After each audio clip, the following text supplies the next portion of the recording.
கொஞ்சம் டிஃப்ரெண்ட்டாக ஒரு முட்டை சாதம். கடாயில் எண்ணெய் விட்டுக்கோங்க, சோம்பு போட்டுக்கோங்க, பட்டை, பிரியாணி இலை இதை போட்டுட்டு கொஞ்சம் கருவேப்பிலையும் இதில் போட்டுக்கோங்க.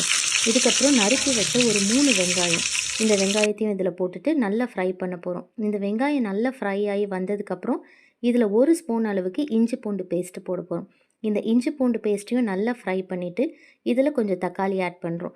தக்காளி ஆட் பண்ணதுக்கப்புறமா இதில் உப்பு, மஞ்சத்தூள், மிளகாய்த்தூள் இது 3த்தையுமே இதில் போட்டு ஒரு கிரேவி கன்சிஸ்டன்சிக்கு இதை நல்லா ஃப்ரை பண்ணி அந்த கிரேவிக்கு கொண்டு வரணும். அதுக்கப்புறமா நம்ம உடைச்சி வச்சுருக்க ஒரு 6 முட்டையை இதில் ஊற்றி நல்லா மிக்ஸ் பண்ண போகிறோம். இந்த முட்டையோடைய அந்த குழகுழப்பு தன்மை போகிற வரைக்கும் இந்த முட்டையை நல்லா நம்ம மிக்ஸ் பண்ணிவிட்டு இதில் கொஞ்சம் சுடு சாதத்தை போட்டு கிளறி எடுத்தால் சூப்பர் முட்டை சாதம் ரெடி. இதுக்கு சைட் டிஷ்ஷே வேண்டாம், இருந்தாலும் கொஞ்சமாக ஊறுகாவும் கொஞ்சமாக அப்பளமும் வச்சு சாப்பிட்டு பார்த்தா செம்ம டேஸ்ட்டாக இருக்கும். சாப்பிட்டு என்ஜாய் பண்ணுங்கள்.